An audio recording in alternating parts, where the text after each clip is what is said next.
أسكاب من عبد العزيز محمد أبيض أو شدال كبل بلي كدبنا أبدبتي هذه سيد علي كوجه الشمح تبدو واحد متوسط أن تعقد كان بنتو غشاء متوسط أنت سيدا درتب فلك المبسوط إيدي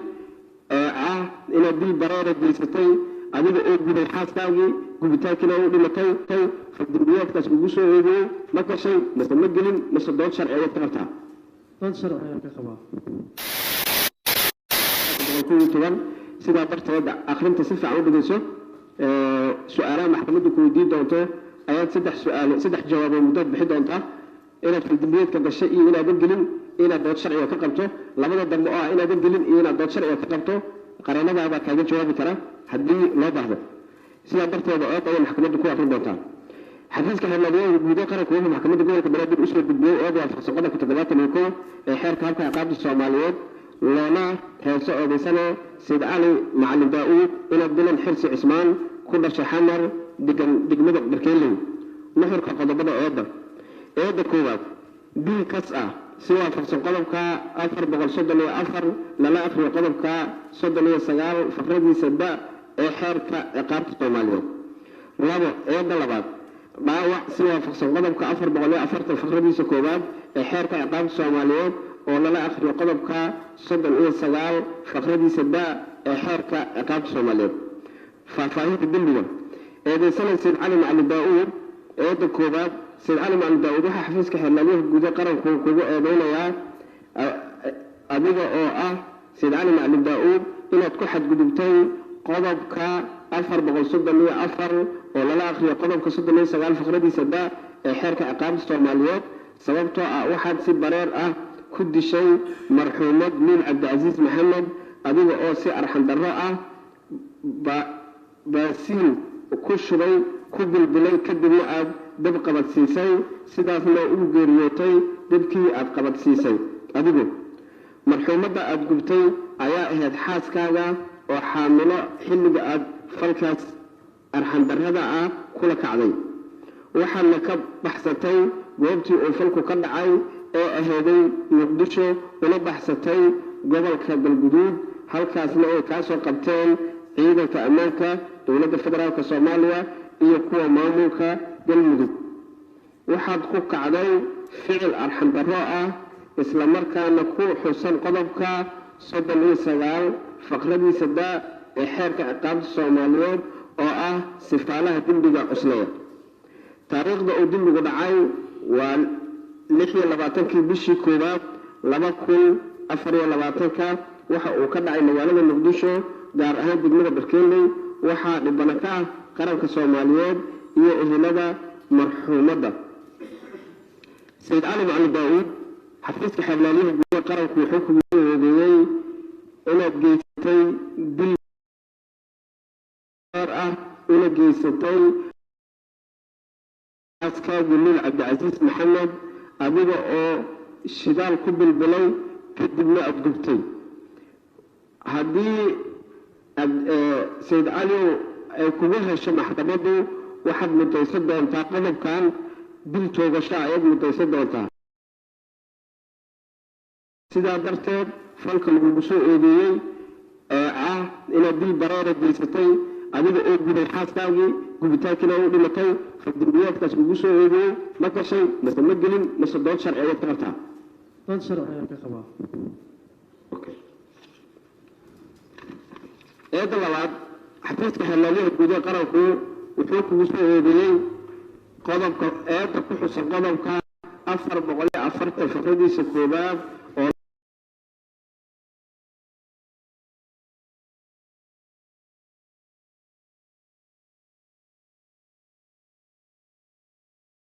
قلبك صدني سجال فقردي سداء حركة عقاب الصوماليات سببته واحد ضاوع وجيستي إمام عبد الرزاق محمد كدمركي كجبتي وقت بيحدى المها سواء أظهروا بعد لما كنا أفرح لبعضك واحد كدعي مجال المقدسو دار هذا دقيقة بركيني واحد بنكاء قرنك الصوماليات هي إهلالة مرحومة من عبد العزيز محمد سيد علي أوقات كلا اللبات حفظك هلاليه قرن خمس أوجيه وأيد كحسن قلب كأفر ولا أفرتن فخدي سكون حركة أقام الصومالية دلنا آخر قلب كسب سجالات فخدي سدا أو إلى الضاوع أوجي ستة فضوط عماد عبد الرزاق محمد كاس أو كجبتين dhaawacaas lagu soo oodayay una geysatay cimaad cabdirasaaq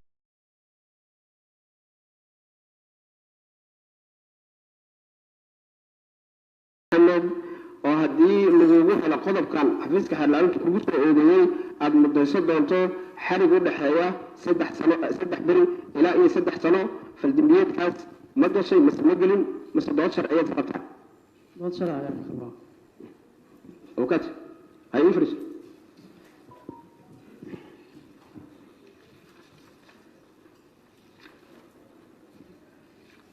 سيدا تقتربا محكمة الحكفر إساء بسك محكمة الفردية وكاقيب قلها بميسي الدعوة إن أي عاموسان تلافنا با إسايلة تيسكي قليان تلافنا بلها تسايلة قليان عدي حاجة ومسولو باهتا لابد أسكردوت أيها لقلي كراه لكن أنت عرفت أنا بحين وتعبها هي إنه محكمة إيران كله ومحكمة وفتح الجسد ما دام كيس كان أو كيس أذكر كيس كده أو هاي مرغنا وتهجير كسيد الله فديه بدكو إنه عاد فترة الشعور كذا والعليان مركبون كمحكمة اللي جوا قسم سيدا برتة بحال بفروا إنا نجري العد بوق كرتا حمل كرتا بران موجي كرتا هم نقدر مدفر حدود أما مدمر بوق هم نقدر سيدا برتة هولك maamulkiisa iyo kontaroolkiisa waxaa iskale maxkamadda sida farsaqadabka 99 xeerka habka aqaabta sidaa darteeda maxkamaddu cidda u aragto inay caqabad ku tahay qaadista dacwada hoolka waa ka saari doontaa sidaa darteed si aad u noqon qofka laga saaro xakamee naftaada ilaalina deganaanshiyaha maxkamaddu waa live stack warqabtiin oo idaacadaha meediyaha nala jooga live ka lagu jiraa looma baahnayn in intaan meesha soo gasho maadaama guryaha lagu daawo karay laakiin maadaama hoolka hadda lagu jiro hoolkuna uu yahay mid dadweynaha u furan maxkamaddu waxay isku dayay inay xakamayso intii suuragal ah intii la xakameyn waayana bannaanka ay geyn doontaa maxkamaddu intaa kadib waxay u yeedaysaa eedeysana sayid cali macalin daa'uud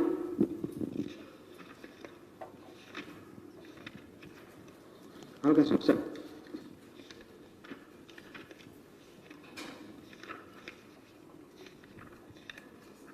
سيدو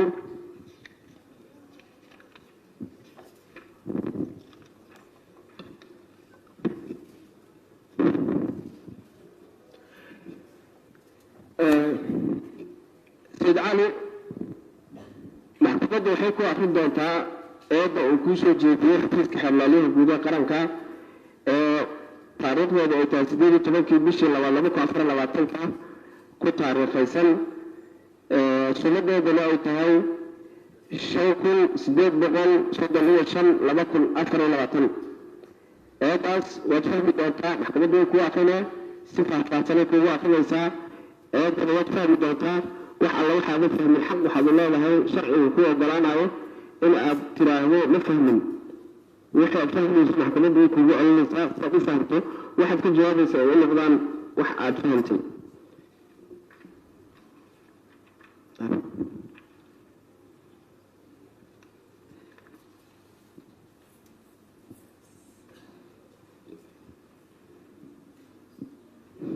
maxkamaddu waa mahadsan tahay madaxweyne gudoomiye garsooryaal maxkamadda sharafta leh eedda ay maxkamaddu taariikhdeeda ay hustay waxaa jirta eed ka dambaysa oo waafaqsan qodobka 111 ee xeerka habka ciqaabta Soomaaliyeed sidaa daraaddeed haddii ay maxkamaddu naga ogolaato waxaan u soo gudbinaynaa maxkamadda la wadaagaynaa haddii ay maxkamaddu ay tanwaro waafaqayso oo kadibna ay markay akhrido aan soo gudbinaynona diyaar baan u nahay waxaan marka maxkamadda ka codsanaynaa si waqtiga loo fiiqaamiyo in aan ugu soo gudbino eed waafaqsan qodobka 111 ee xeerka habka ciqaabta Soomaaliyeed iyo sidoo kale marhaantiyaal warqad rasmi ah oo ku taariikhaysan 22 bishii 2024 warqadaas oo aan ku codsanayno si rasmi ah markhaantiyaal xafiisku gadaal ka helay inaan uga codsano maxkamadda labada dukumenti waxaan maxkamadda ka codsanaa sharafta leh inay naga aqbasho inaan usoo gudbino maxkamaddu waa maasanta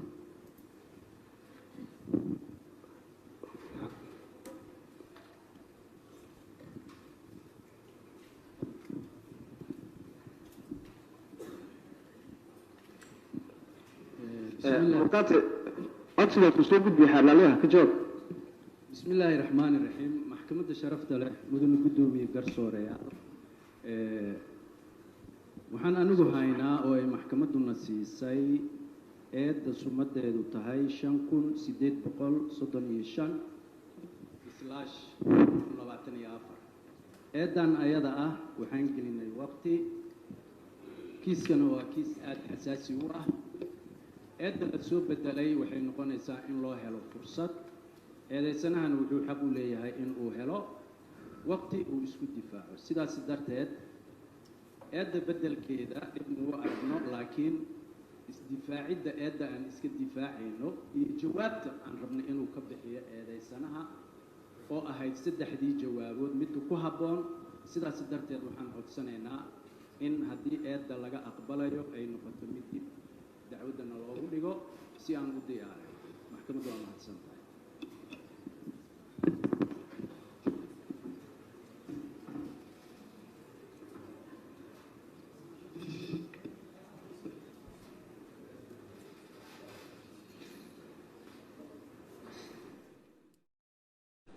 anigoo ah abukaata cali xalane waxaan rabaa inaan caddeeyo sababihii uu soo jeediyey eedaysanaha ee uu yiri dood sharciga waafaqsan ayaan ka qabaa eeddani ii soo jeediyey waxaan rabnaa in xaashida eedda ee xafiiska xeer ilaalinta uu soo gudbiyey weliba midda cusub oo saaka hadda la keenay waxba kama gedisnaa tii hore erayadii ku qornay oo ah 2 eed ayaa Sid Cali loo haystaa marka hore sultaankii wuxuu waafaqsan yahay qodobka 105 faqradiisa koowaad xarafkiisa D xarafkiisa E ayga raali ahaato maxkamadda xarafkiisa E qodobkaas wuxuu qoranayaa mudan gudoomiye eedu waa in ay ku caddahay ama si mubaax ah looga dhex arki karo qaabka iyo micnaha ay xambaarsan tahay qaab ahaan markii la dhaho waxaanu aadaynaa waxaan qaadanaa eedda hore oo ah qodobka 434 xeerka ciqaabta qodobka 434 xeerka ciqaabta ma cadda qodobka asaga ah kuma cadda warqadda eedda halka isla qodobkaasi falkiisa ama natiijadiisa ay ka dhacday oo ahayd in la caddeeyo ama la muujiyo la tilmaamo geerida meesha ay ku timi sababtu waxa waaye markii la akhriyo waxaa muuqato oo keliya faldambiyeedkii aad geysatay oo sababay geeri ayaa la leeyahay marka ku geeriyooday ayay ahayd meesha ayada midaan ah mas'aladan waxa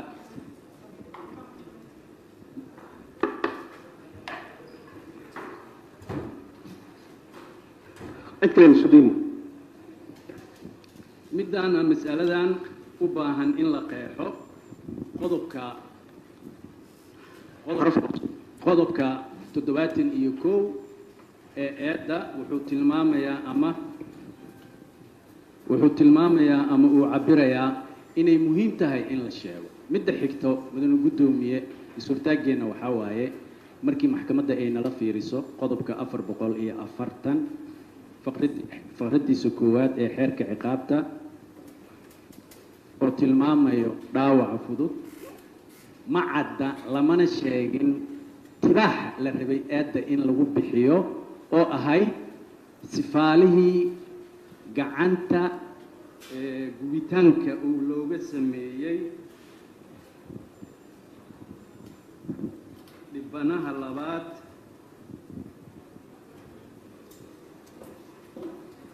oo ah cimaad cabdirasaaq maxamed. cimaad cabdirasaaq maxamed ma cadda qaabka iyo sida ay u dhacday. warku waa kooban yahay, waxay ahayd in la bayaaniyo oo la caddeeyo. marka labadaas ayada ah muhiimay tahay in xaashida eedda ay ku caddaato, xafiiska xeer ilaalintane uu ku soo baldhigo. taasi marka waxay keenaysaa qodobkan aan rabno inaan